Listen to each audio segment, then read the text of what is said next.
All right, for today's reteach, we are going to be looking at first just identifying a missing side length and then transferring that to composite area. So finding the missing side length.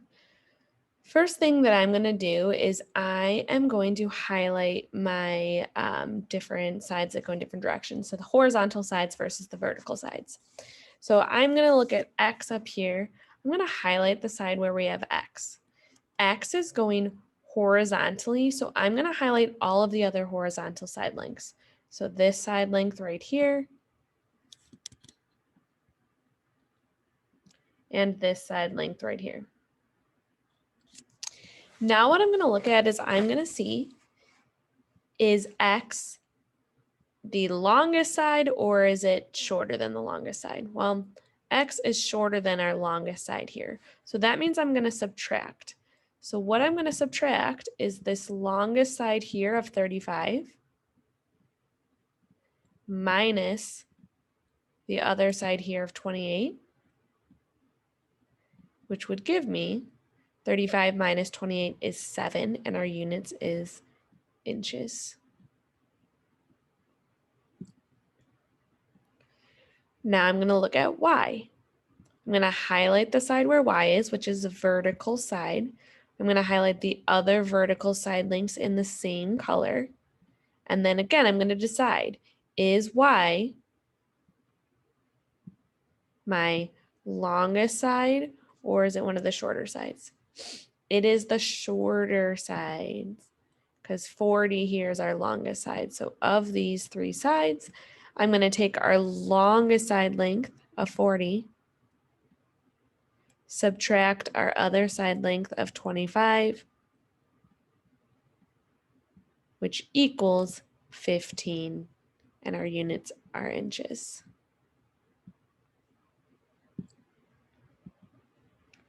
All right, let's look at number 2.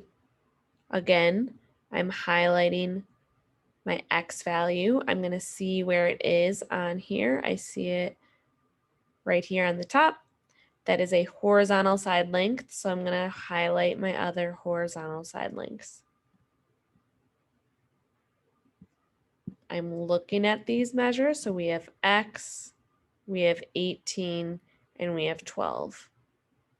X is not the longest side, so we have to subtract the other two. So I'm taking 18, I'm subtracting 12, and it gives me the X value is going to be 6, and our units are meters.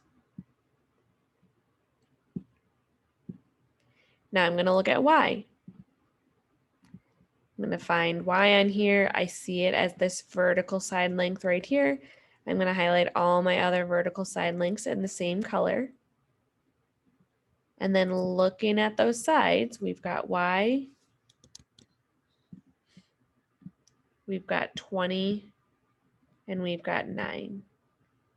Y is not the longest side that's vertical, so I'm going to take our longest side, which is 20, and subtract the other side of 9, which gives me 11, and our units are meters. Let's look at 2 more examples and then we'll do some composite area. Same thing I've been doing. I'm going to highlight my X here. I'm going to find it on my chart or on my image. I see X right here. It is a vertical side length. I'm going to highlight the other vertical side lengths in the same color. And then when I'm looking at these, X is not my longest side length. The 50 is my longest side length right here.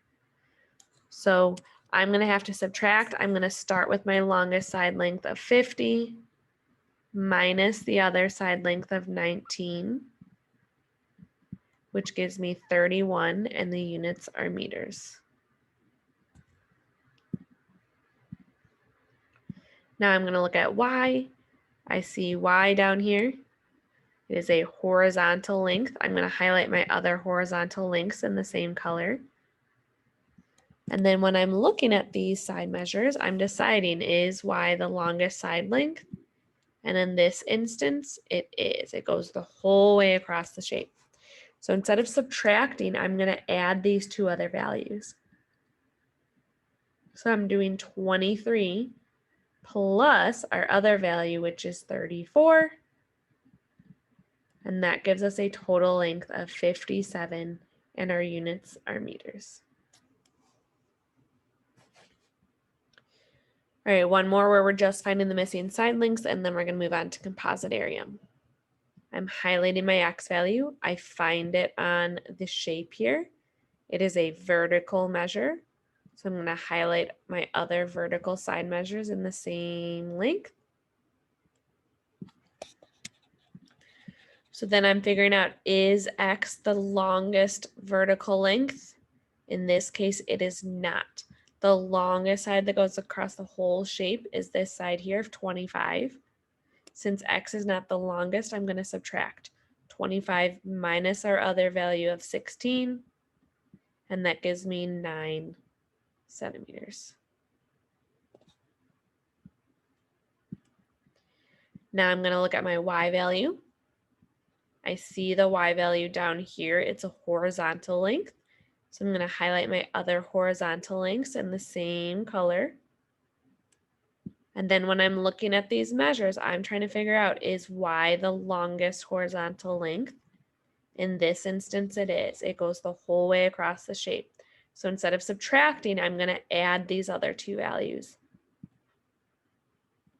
14 plus 20 gives me an entire side length of 34 centimeters. So that was just finding missing side lengths. We're going to kind of apply this idea to finding the area of composite shapes. So in these shapes, we actually already divided them up for you.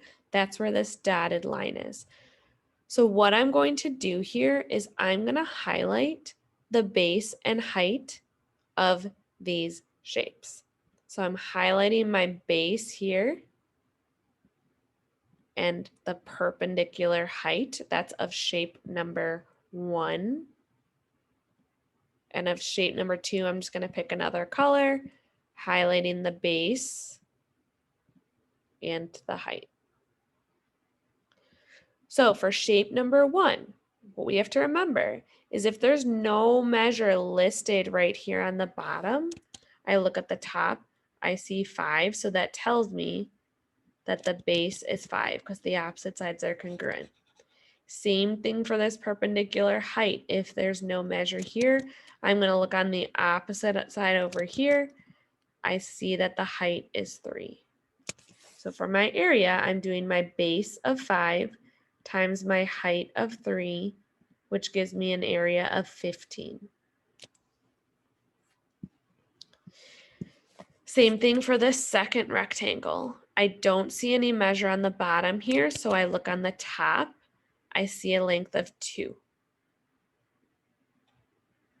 In this instance, I do see a measure on the side of 6. So our base is 2, our height is 6. I'm going to do 2 times 6, which equals 12. And then our total area is going to be these two combined. So I'm doing 15 plus 12, which gives me 27 centimeters. And since we're talking about area squared. Let's look at number 6. It's very similar to it. So again, we've already put this dotted line here to divide up this shape. So I'm going to highlight for the shape on the left, my base and my perpendicular height. So that's going to be rectangle number 1 for me. And then rectangle number 2, same thing. I'm highlighting the base and the perpendicular height. So looking at rectangle number 1, I don't see any measure on the bottom here. So I look at the top. I see 7. That tells me the base is 7. Now looking at the height, I don't see any measure on the right side here. So I look on the left side of the shape and I see a height of 4. So that tells me the dimensions of this rectangle are a base of 7 times a height of 4, which gives me 28. Now I'm doing the same thing for rectangle number 2. I don't see any measure here on the bottom for the base, so I look at the top. I do see a length of 3. For this one though, it does have the height of 8. So the dimensions are a base of 3 times a height of 8, which equals 24. But then to get our total area, we are adding 28 plus 24, which equals 52. Our units are centimeters squared.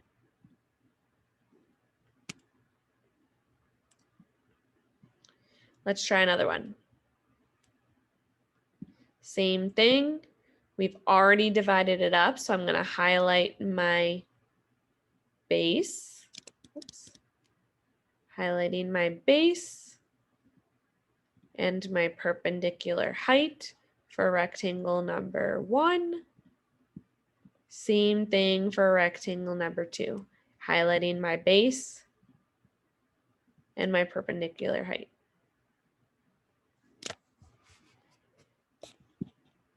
All right, so rectangle number 1, we have a base measure here of 8. I don't see any measure right here for the height on the right side, so I'm going to look on the left side, and I do see a height of 15.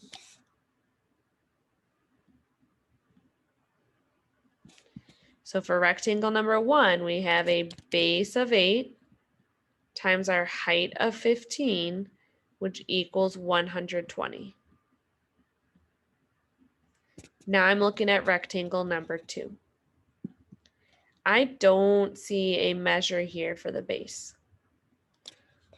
So what I need to look at is I need to look at my other horizontal measure. So we have a horizontal measure here of 8 and a horizontal measure here of 20. So 20 is talking about the whole length across.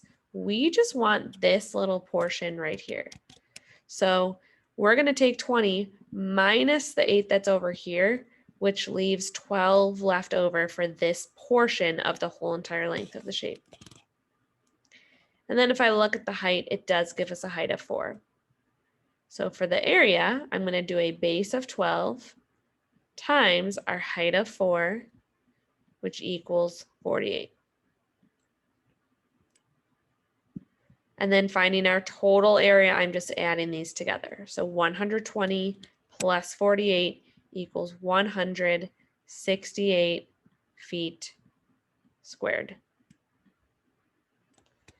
All right, let's look at number 8. Same thing, highlighting my base and my perpendicular height for rectangle number 1, highlighting my base and my perpendicular height for rectangle number 2. And I'm just labeling it so you know which ones I'm talking about. This is going to be 1, this is going to be 2.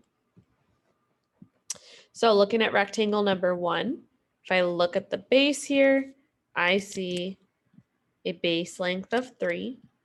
If I look at this perpendicular height, I do not see a measure on the right side there. So I look on the left side here and I see a height of 5. So for rectangle number 1, we're doing a base of 3 times a height of 5, which equals 15.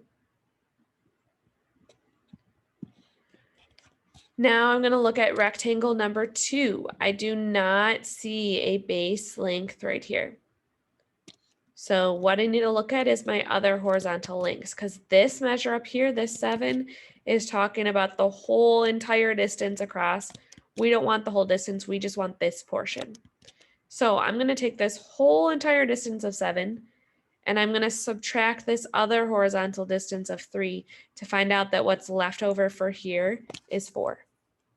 So now when I'm looking at this shape, I've got a base of 4 and a perpendicular height of 2.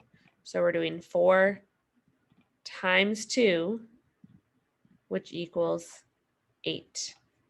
And then again, to find our total area, I'm adding 15 plus 8 is 23 centimeters squared for our total area.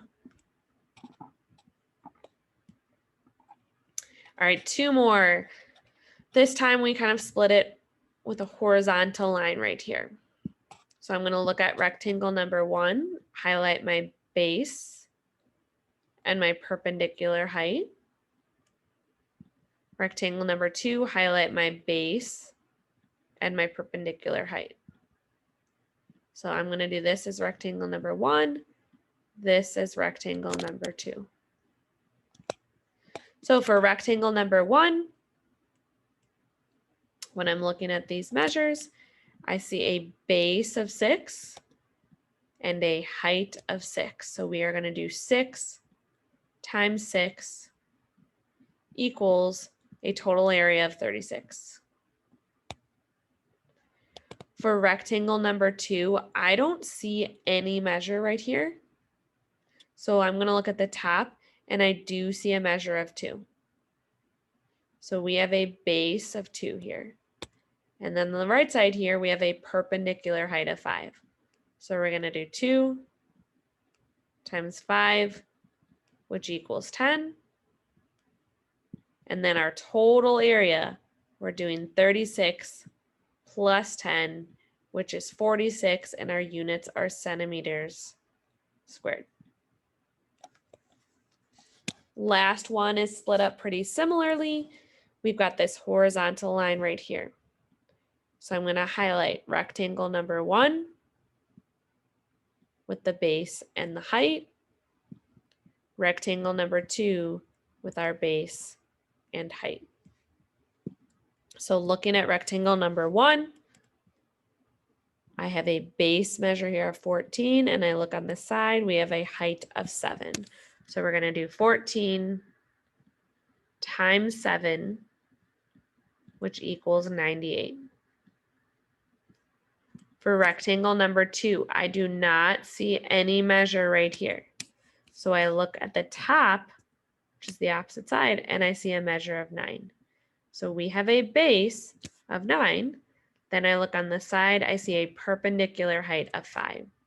So we're going to do 9 times 5 equals 45. And then our last step, we are adding these two together. 98 plus 45 is 143 feet squared.